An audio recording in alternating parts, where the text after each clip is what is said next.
جس طرح انہوں نے ایک منظم طریقے سے گزارا ہے، بلکہ بہت سے تو گھڑی ملا لیتے ہیں ان کو دیکھ کر، ان کے تشریف آوری کو دیکھ کر.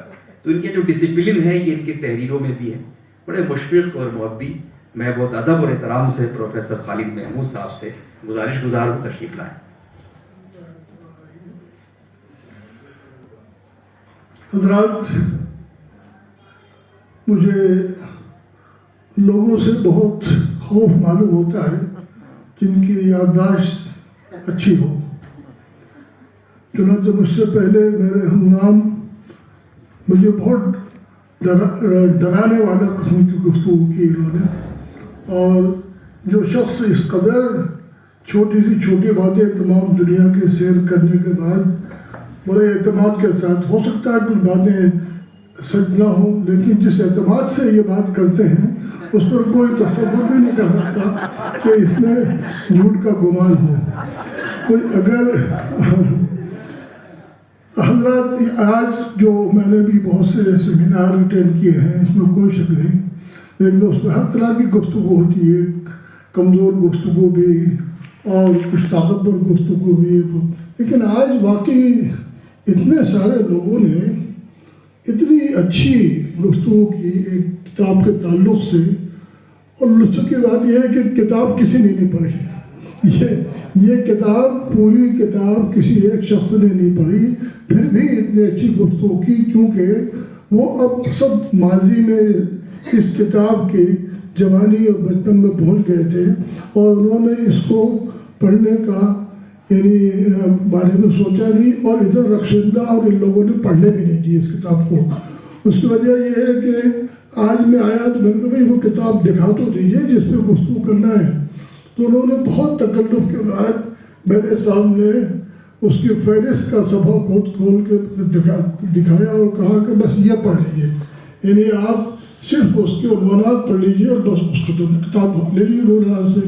تو اس کے باوجود اس کتاب پر ایسی شاندار گفتگو ہوئی، اتنی یعنی خوبصورت انداز میں. ہمارے لوگوں کو باتیں کرنا تو آتی ہی ہے، اس میں کوئی شک نہیں، بہت زبردست گفتگو کرتے ہیں.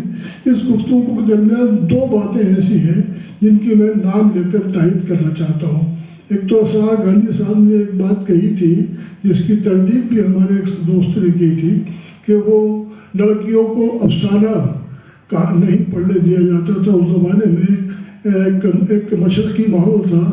بعض علاقوں میں ہو سکتا ہے کہ، لیکن ہمارا جو علاقہ تھا جہاں کا میں رہنے والا ہوں، مجھے اچھی طرح یاد ہے بچپن میں کہ افسانے کو صرف پیار محبت کی باتیں کرنے سمجھتے دیا جاتا تھا. اس کے اندر افسانہ لکھ رہی ہوں دل برقرار کا ٹائپ کا، بس دل برقرار کی باتیں ہوتی ہیں، اور اس کے بعد ان کو روکا جاتا تھا کہ یہ افسانہ نہ پڑھیں.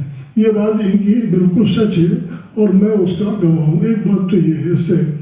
دوسری بات یہ ہے کہ حقانی القاسمی انہوں نے ایک بات بہت اچھی کہی، بہت معقول کہی. یہ بات میں اپنے انداز میں ایک جگہ ناول پر بہت بڑا سیمینار تھا، میں وہاں عرض کر چکا ہوں. انہوں نے یہ کہا کہ آج کل مفہوم یہ تھا ان کی گفتگو کا کہ آج کل جو یعنی فکشن پر یا ناول پر یا کسی پر جو تنقید کی جاتی ہے، دراصل وہ تخلیقات کا انتخاب نہیں کیا جاتا، بلکہ تخلیق لکھنے والے یہ ناول نگاروں کا افسانہ نگاروں کا انتخاب کر کے جو ان کو پسند ہوتے ہیں ان پر لکھ لیا جاتا ہے. سچ بات یہ ہے کہ اچھی تخلیقات لکھنے والے بہت سارے لوگ ہوتے ہیں جن کو نظر انداز کر دیا جاتا ہے، لیکن جن سے کسی قسم کا کوئی ذہنی، قلبی یا کچھ اور رشتے ہوتے ہیں. چنانچہ آپ دیکھیے کہ ایک اس سیمینار میں تقریباً ہمیں بتایا گیا کہ 200 ناول موجود ہیں، لیکن 200 ناولوں میں ہونے کے باوجود 3 دن تک صرف 10، 15 یا 20 ناول نگاروں پر گفتگو ہوئی. باقی ناول آپ نے نہیں، اگر پڑھ لیے ہیں اور اس قابل نہیں ہے تو ان کو پڑھنے کے بعد خامی نکال کے ریجیکٹ کر دیجیے. لیکن